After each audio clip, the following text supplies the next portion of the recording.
Hello and welcome to Brian Moore's Full Contact with the Telegraph. All to play for in the third and final test between the British and Irish Lions and South Africa. That the Springboks produced a much improved performance in the second test to beat Warren Gatland's men. It was almost a complete reversal of the previous week. South Africa completely turned the game round in the second half, dominating the set piece, dominating the aerial duels and maintaining their discipline. Such was their dominance that the world champions must now be favourites to take Saturday's third test and claim the series. It was another busy afternoon for the officials, who sent 2 players to the sin bin, but could easily have sent a lot more and possibly issued red cards. Did Rassie Erasmus' incredible 1 hour and 2 minutes press conference midweek get into their head? We'll be discussing that and whether or not it had an impact on the game, and if he is likely to see any action from World Rugby. As ever, we'll be answering your questions, including what changes you make from Saturday's second test team, and what about the return, well, mooted at the moment, of the hugely influential Duane Vermeulen. And what about All Blacks coach Ian Foster, who he had some disparaging things to say about Saturday's game. Delighted to say, alongside me once again, former Springbok captain Bob Skinstad. Deserved win for Springboks, no doubt about that. What did you make of the game, given the first half, lasted an hour? Yeah, it was long. Look, luckily I was enjoying it so much at the time. the time went past very quickly. But I think you're right, a deserved win for the Springboks. I enjoyed the game. I thought the Lions were very good in the first half. I'm not going to take away from that. They had a much better performance in the first test, second half. We know that, but they started well.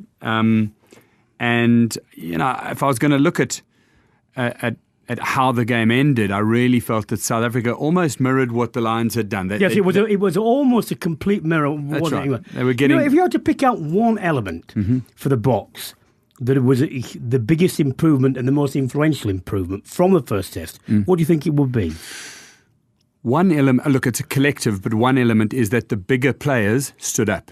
I think that the big players, and you can name them, Etzebeth, Kolisi in particular, De Allende, De Klerk, Pollard, the big players in their one-on-ones really, really stood up and were counted.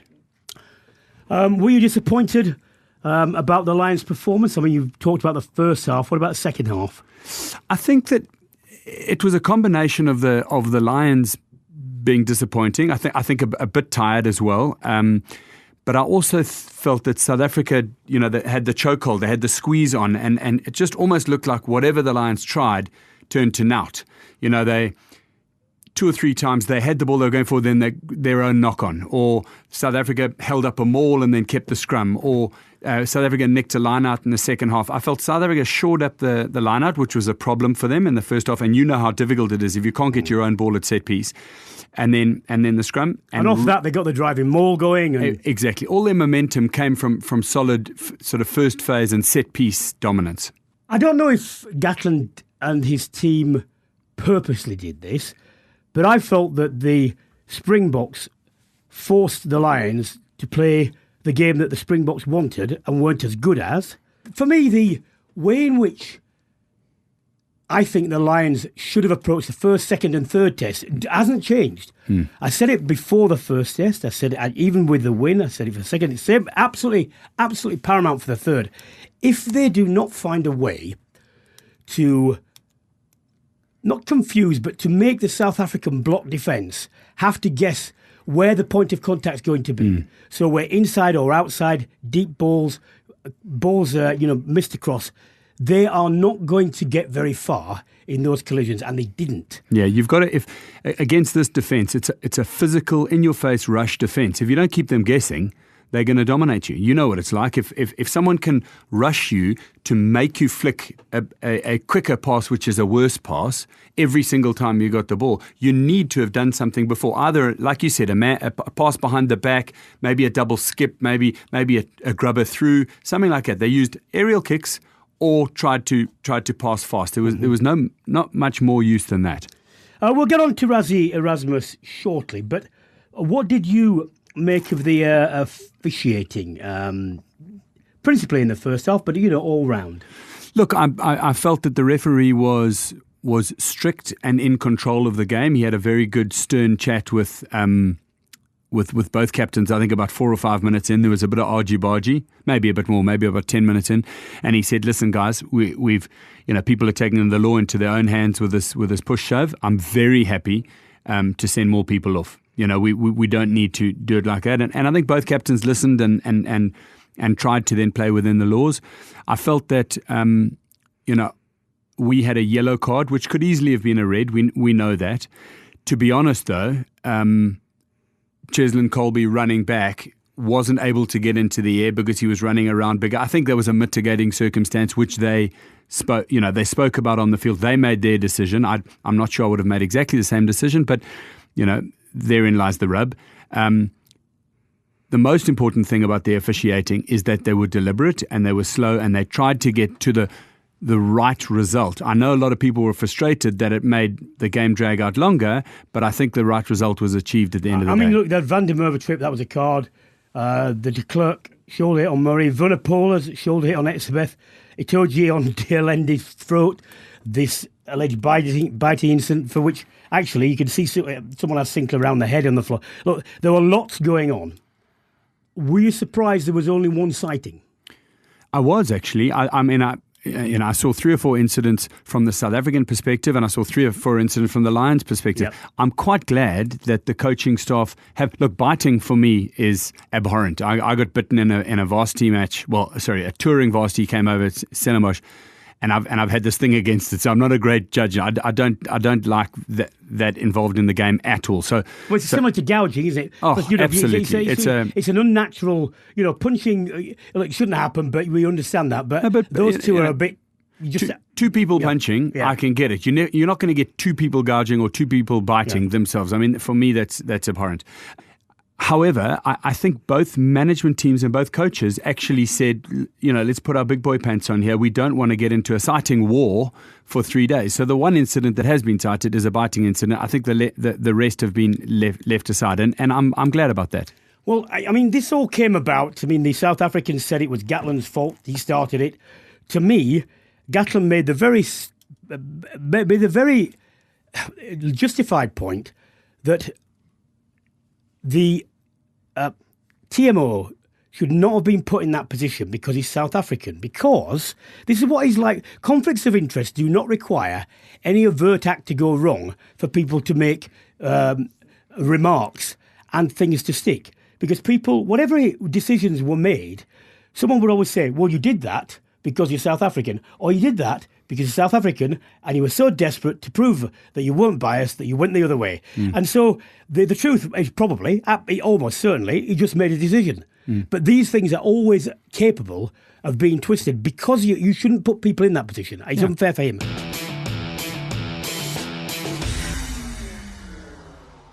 The Erasmus video, people were saying, the defenders were saying, look, all he's trying to do is get consistency and what have you. And I said, well, if you want to talk about inconsistent refereeing, the better way to do it and make your point is to say, look, there's one there for the British and Irish Lions, there's one there for South Africa, they're the same, why they're different, but point on both sides. When it happens to be, I've got 26 incidents that just happen to be against South Africa, or I believe they are, that to me is not looking with clarity, it's subliminally saying, look at these things. Because it could have been done a different way. And he's a bright guy, he knows what he's doing.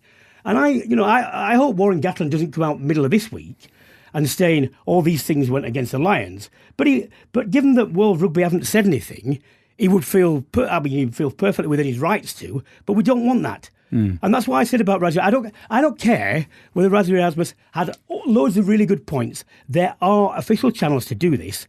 And once you let people start doing that, where do you end? And this is what no one has been able to say to me who's been defending him. Where do you stop this?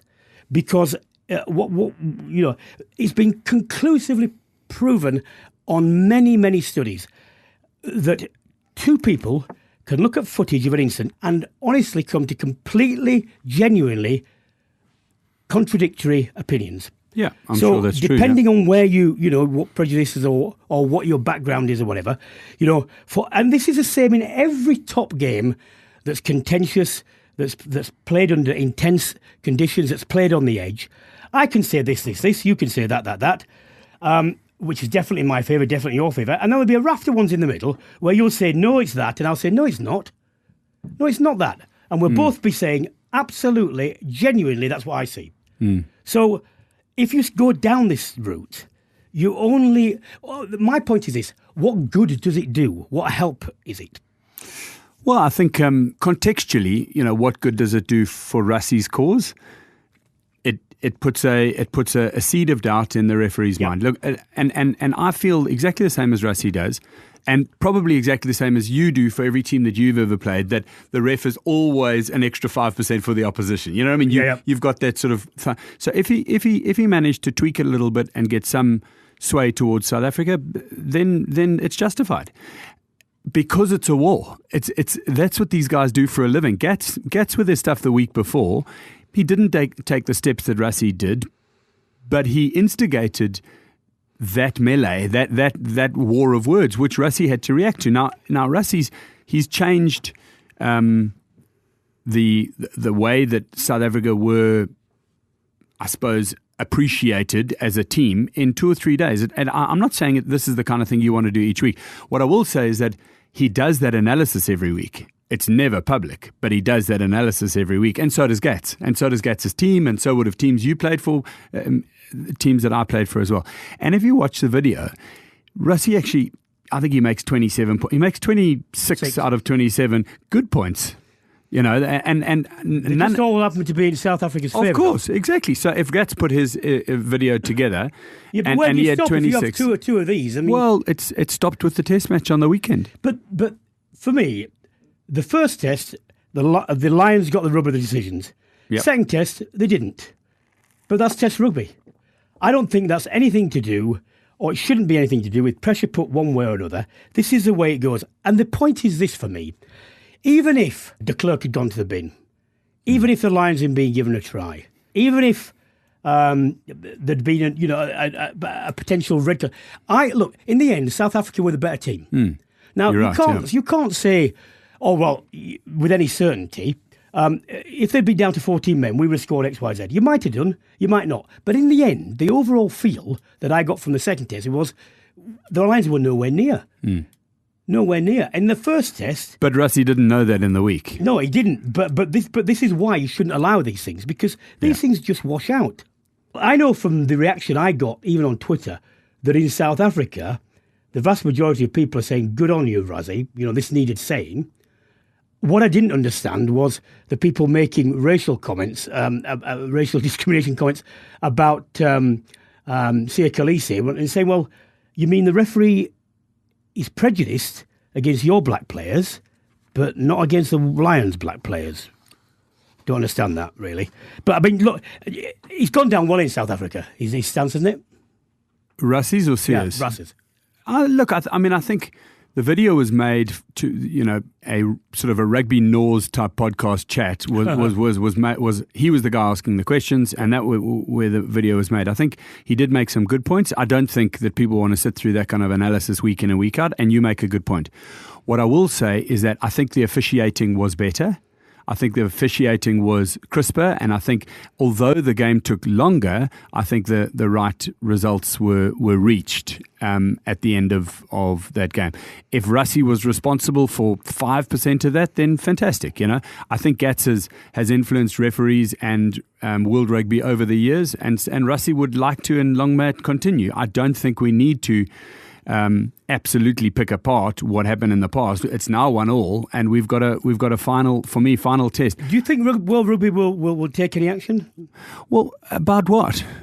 Well, I mean, from my point of view, and I said this, I don't think any coach, Gatland, Erasmus, anybody, pre-game should be saying anything. If you want to make a point... No, but hang on, Brian. You can't say that coaches haven't been, because from Woodward all the way through to Harry Viljoen, coach has been talking about referees in the week. It happens at Super Rugby. It happens at Premiership level. Well, I would week stop it because referees. But that's a bigger argument. I think it is a big argument. But that's what that's my stance. Do you think anything is going to happen midweek from either of these coaches in similar vein? I don't know. I think we're going to see the teams announced quite early, probably Tuesday evening. they might try and sink it so that they don't have a chance to react. But besides that, I think they'll be both sitting, assessing, trying to work out where they can get some leverage, some advantage, and we might see something Thursday or Friday. We might have a conversation. Maybe World Rugby brings something out, but World Rugby don't want to jeopardize this huge spectacle of fantastic sort of gamesmanship between the teams, etc., just because of what's happened off the field. I think they want these tests to be played, and they want a quality result. Who's got more problems? Well, I think it's, to be honest, it's a question of how you see it. Like Rassie Erasmus has got less personnel. However, his personnel stood up more on this weekend. It looks like he's struggling with Pieter-Steph du Toit. I don't think he's going to make it. And I can only react to sort of what I'm getting as word on the street. Duane Vermeulen has joined the squad, but Duane Vermeulen's been out for 7 weeks with an ankle injury. So, because for me, with Duane Vermeulen, with any player actually, he's an honest guy, and it's the same as Alan Wynne-Jones. You have to ask him, mate, can you actually play properly? Yeah. Because if you pick someone, no, I don't care how influential they are. When you're on the field, you're expecting the guy next to you to do the job you know he can do and you think he's going to do. Mm-hmm.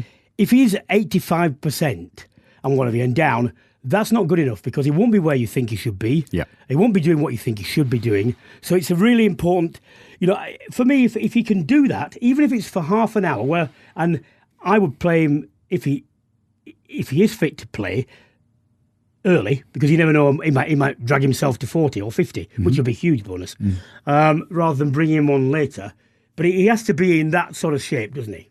Brian, that's so well said. I mean, you I think you mentioned a couple of weeks ago about that relationship between Alan Wynne and Gats, and there had to be honesty. I played with a loose forward, Corne Krige, who was an incredibly physical Was he the one that hit Dawes? Did he hit Dawes? I think he tried to hit Dawes. I think he might have. Well, that could be anyone. That could be anyone. We all tried to hit Dawes, didn't we? No, but we played in a Super Rugby game, and he broke his jaw in a warm-up game. So he had his jaw wide shut for 10 weeks before he came out and played, literally with zero contact with it, and played a game for us. And we were all sort of holding thumbs that he might make it 20 minutes, and he was man of the match. He just played on pure adrenaline and pure energy. So I think that's what Alan Wynne's been doing. I think Duane might be able to do something like that. But I agree with you. If you do want him in the squad, remember he's been brought into the squad because next week South Africa are playing Argentina. Yeah. Straight into the Rugby Championship. It doesn't get any easier, does it? So what about the other? Who's been called up as well? Jaden Hendrickse, which is a scrum half out of the Sharks camp. Yep. Very, very good young player, but very, very wet behind the ears. And I think.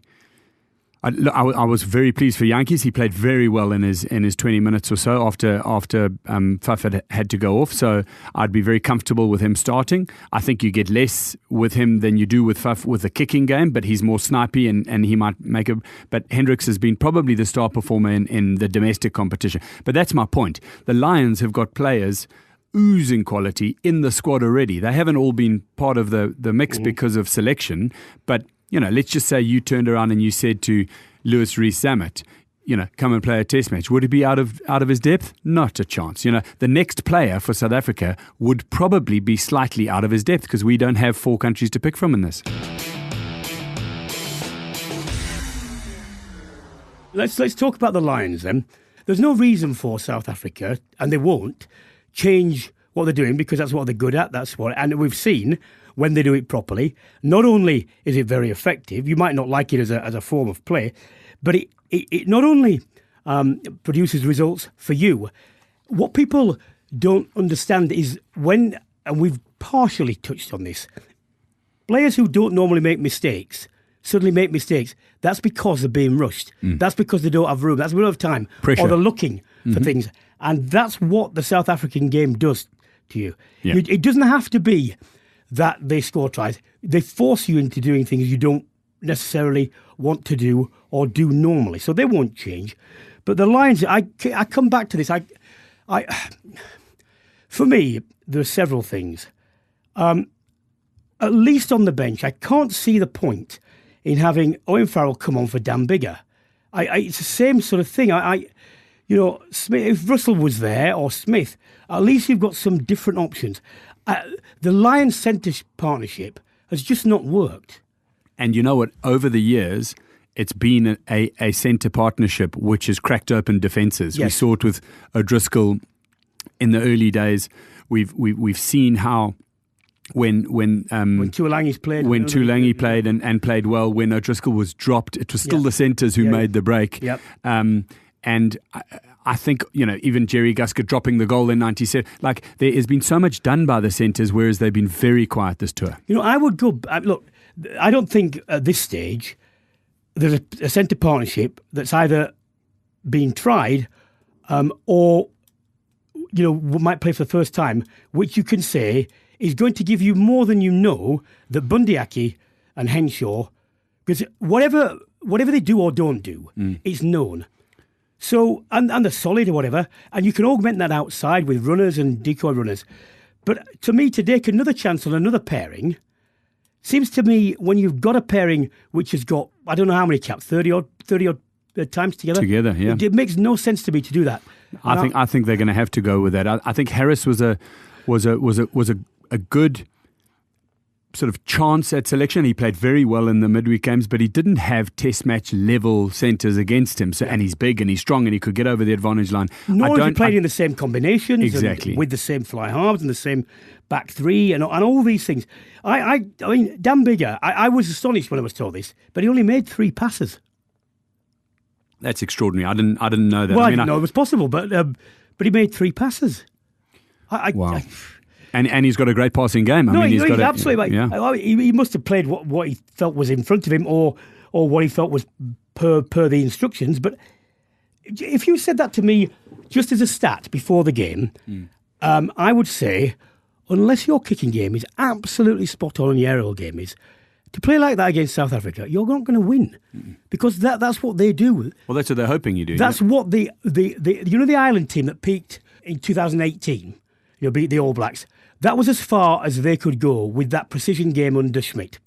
And then they found it won't unlock the very best teams generally, because you need more. Well, they that's what that sort of game is. To me, unless you are perfect, South Africa are better than you at these. So I can't see the point in doing it. I just can't. The back three struggle a bit on Saturday. I still, Lane Williams, Josh Adams, Do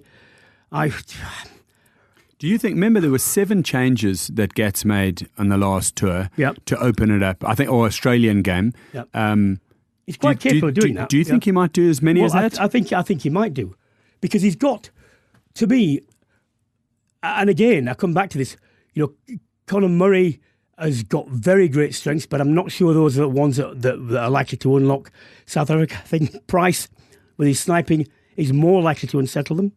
At fly half, absolutely no problem with Biggar, even in an attacking sense or whatever, but the ambition has to be there and the options outside him have to be there, and that includes the wingers doing more work, that includes the dummy runners being there to give him options, and a centre partnership, which when all else fails, you've got Aki who can take the ball forward, and and we know what Henshaw can do as well. So that has to be sorted out, because that's when you come away from the set piece, 9-10, 12-13, it all goes from there. Whichever one makes the break, whichever one makes the play, whichever one makes a kick, it's there. And you get that bit right, then back three are waiting for misplaced kicks. Well, exactly, and they're scrambling with ball behind them and sort of trying to make something out of nothing. I feel sorry for the back three because they've hardly got the ball in space at all. Yeah. And actually, that's it. Both teams. Up front, I think in the first test, the bench things, because it was a bench situation, Vunipola did okay, but starting is a different matter because the mindset is different. And it's not just the front row, you've got the second rows and whatever, they're in the game. So I think you probably have to pick the best scrummager at loose head, which is not Mako. Furlong will stay there. The hookers have been average, from what we know they can do. I don't think they've excelled. They've excelled. I don't think they've come anywhere near what we've seen of them in the past. So you've got a situation all round for me. There are question marks about the set pieces for the Lions. Now, they're not insurmountable, and they only need parity, but they've got to get that at least. Because, as we've seen with the Boks, you go down in the scrum, and they'll do you. You go down in the line-out and let their driving game get forward, and everything flows off that, the confidence and so on, and they simply have to front up in that regard. Now, do you take the back row? Detroit will be a big miss if Vermeulen, if he comes in, will be a huge plus. Do you take them on the power, or do you have someone like a Simmons who is a quicker runner and you've got to play a different way? Now, to me, it's a calculated gamble, but I can't see at the moment with the momentum that South Africa have got and increased fitness and increased game and training time together, because people appreciate they've been coming in dribs and drabs, and now they're starting to there. You can see things are working better. Mm-hmm. They're going to be better.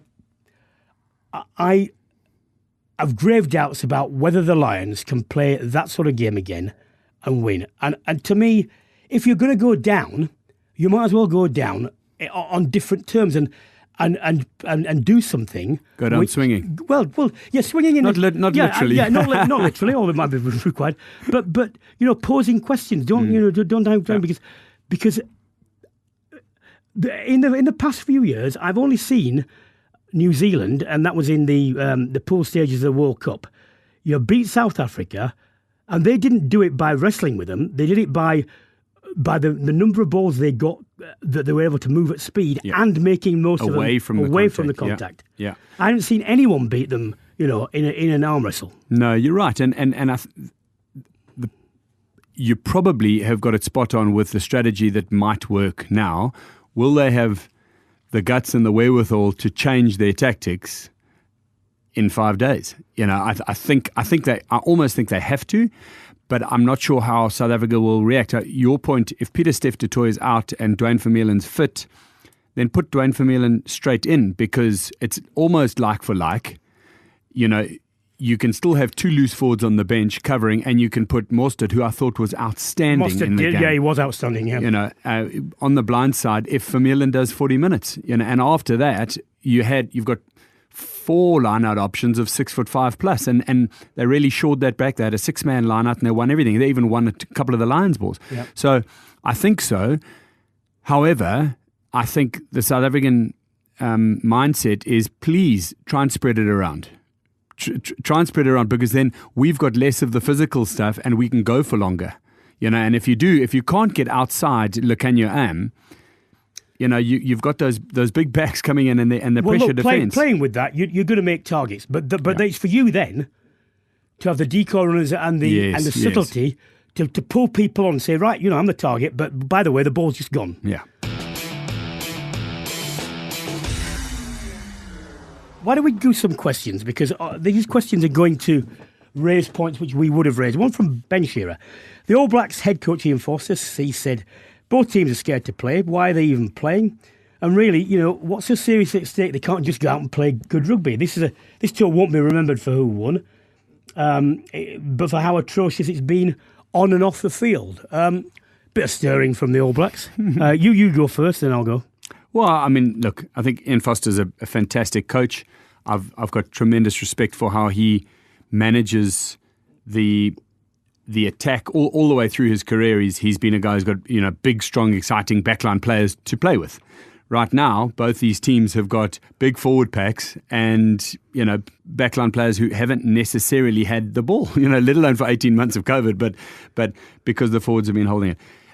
Apparently, he also said, put him to sleep. Well, perfect. If he missed the match, then that's great. That's better preparation for us. But I think here that the comment is more, they look scared to play. I think it's not about scared to play. It's about tactically, this is a game of not making mistakes as opposed to a game of let's go willy-nilly and hope that one of these tries sticks.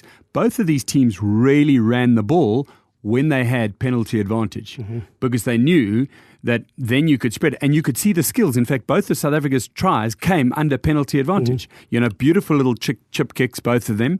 And they broke the opposition twice, one with Colby and one with Willie Leroux, but under penalty advantage. And obviously that's all because it's very, very, it's very much a don't make too many mistakes. Yeah, Henshaw's disallowed try was penalty advantage as well. Yes. I tell you what, just as a general point, for about 80 years, when New Zealand used to muller everyone up front, no one ever said from New Zealand, sorry, but we're playing a forward game and kicking the ball. They just did, and then said to everyone else, listen, if you're not good enough to matches, don't whinge. Just get good enough to whinge. Never apologise for that sort of Remember play. the driving line out from the halfway line. I know. So, I take that with a bit of salt. I do take the fact that their game has moved forward tremendously, probably more than any other teams, because they are very innovative in terms of personal skills. And I do believe that is the way forward.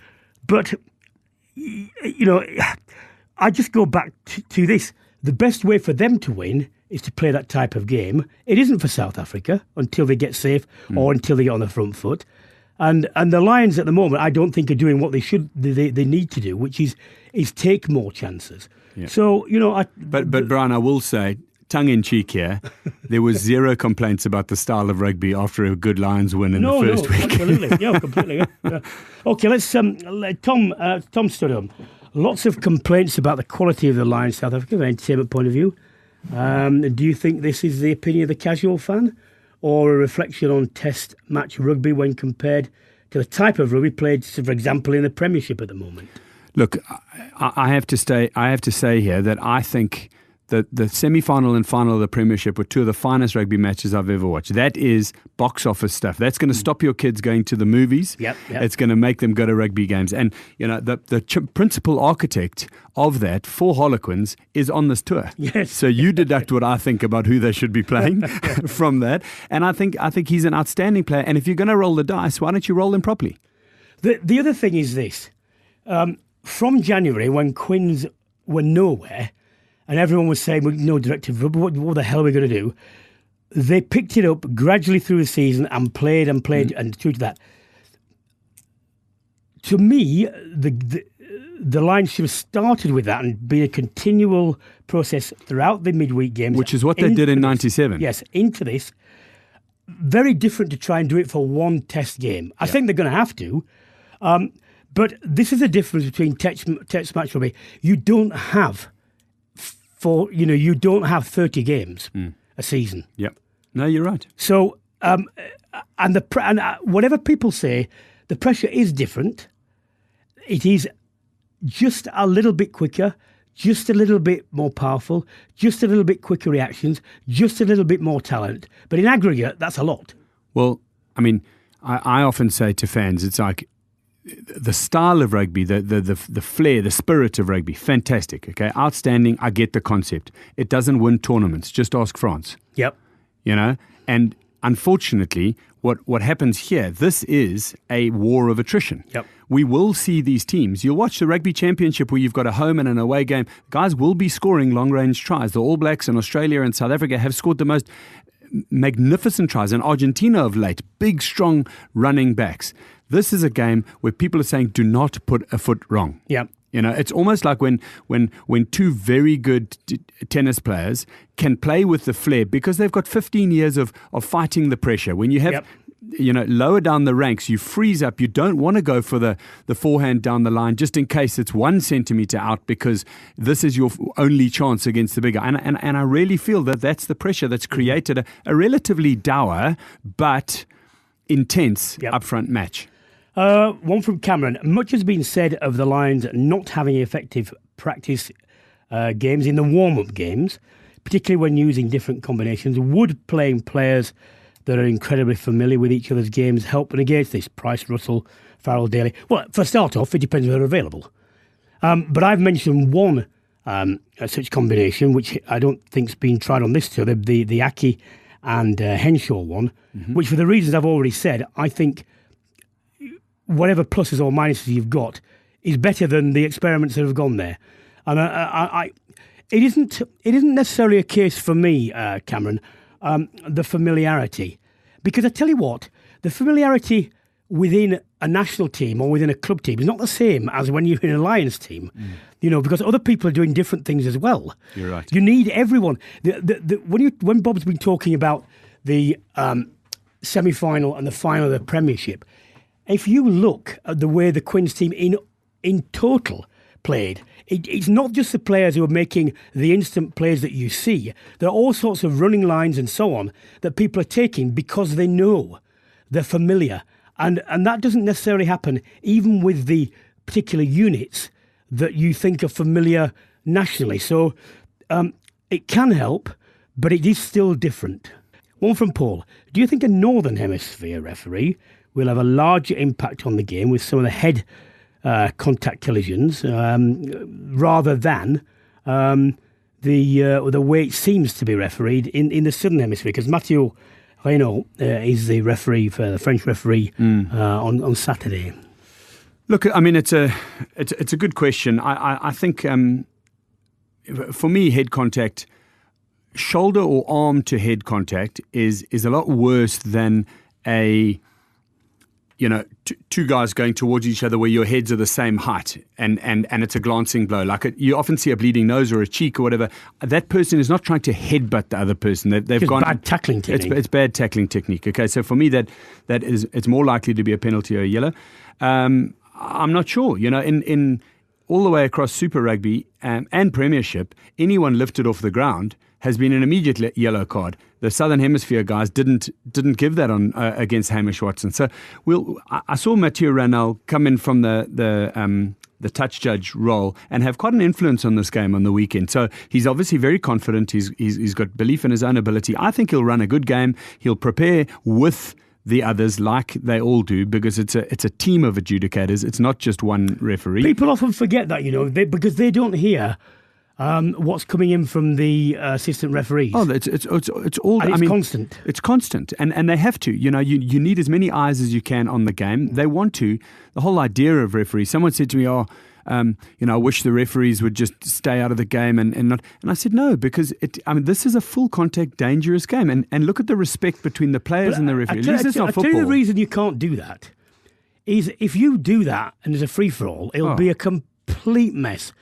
Absolutely. The best games are the ones where the referees and the officials, if anything, are slightly harder than they should be in the first 20. Yep. Everyone sorts it out. And then they almost disappear, but they've got this presence where the game doesn't run out of control. You're right. Yeah. Look, I mean, I've seen in the past few weeks some things that have happened in the Southern Hemisphere which haven't attracted cards or sightings. And I've thought, I can't believe that's not been the subject of some sanction. I hope it's just ones that have been missed. I hope it's not a general thing because you've got to remember, the tip tackle. There was a more God almighty row about the tip tackle. No, it's not even contentious anymore. Because they got it right. Because nobody does it. And nobody does it. And when it does happen, everyone knows what it is. So the same has got to be there for the head collisions. And I tell you why. Because it's not. I can write and commentate and pontificate on whatever happens on the field. It's not my career. Players are talking about limited careers, the matches getting harder. Well, they've got a responsibility not to try each other in ways which potentially wreck theirs and other people's careers. They're the people on the field. I can't do anything about it. And whatever anyone says, because I have kids who play mini rugby and I see what happens on Sundays, you cannot say there is not an influence, because it is. They all watch it, and they all, not if they don't ape necessarily, but they think, well, that happened why can't I do that? Even if it's inadvertent. So you cannot get over the fact that people are watching this thinking, I've got a boy or a girl here. Do I want them to play football or cricket or rugby or basketball? Let's have a see. Oh, that one, they could get head injuries. This one could get a multi-million-pound contract for that. Things like that. So you can't disassociate these things. And people, I'm sick of people just taking one view. Game's going soft and whatever. It's not going soft.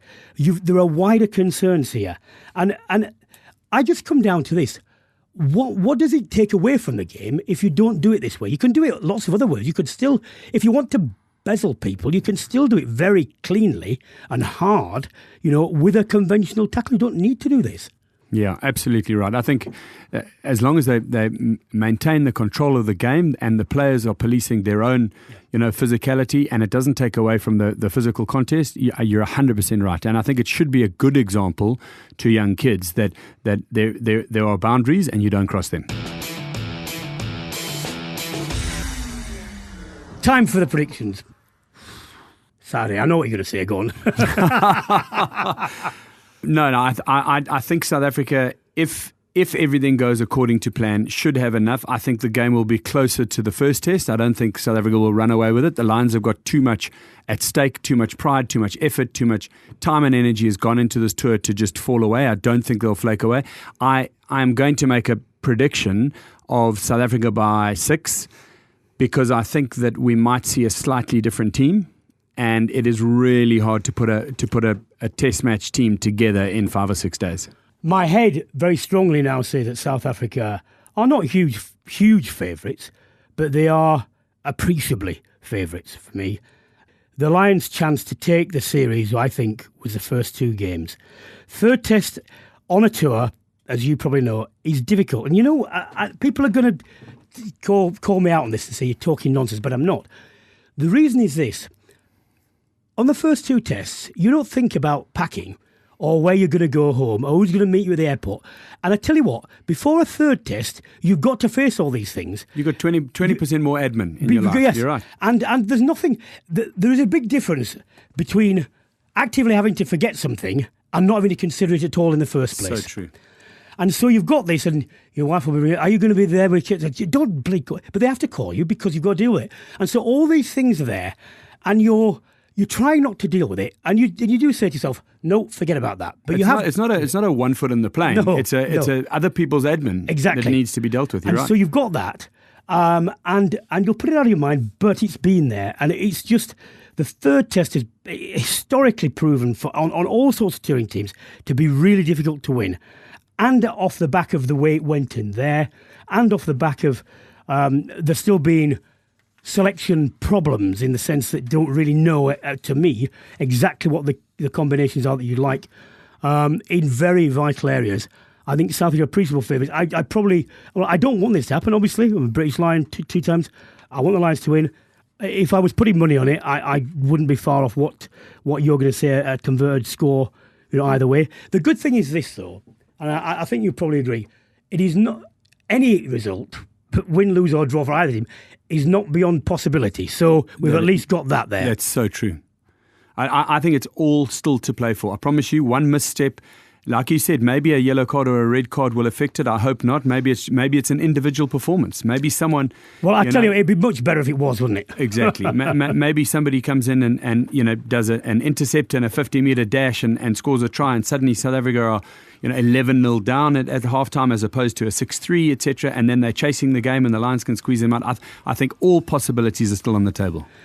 Well, that's all we have time for this week on Brian Moore's Full Contact with the Telegraph. Huge thank you to my co-host, Bob Skinstad. I tell you, it's been great to have Bob here for the direct opposite point of view, from a South African point of view, over the whole thing.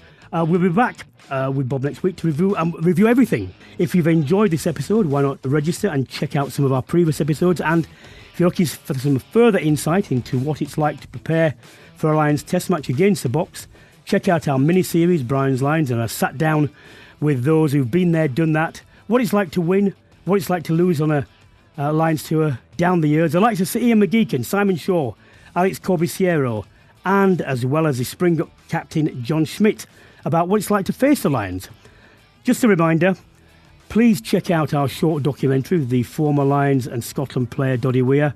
Most of you will remember Doddy from his playing days with Scotland and the Lions in '97, but you'll also probably know that he has been a tireless fundraiser working to find a cure for motor neurone disease, which unfortunately he's got. It was a disease that took Joos van der Westhuizen. 5 years into that, still fighting it, still, reasonably compos mentis.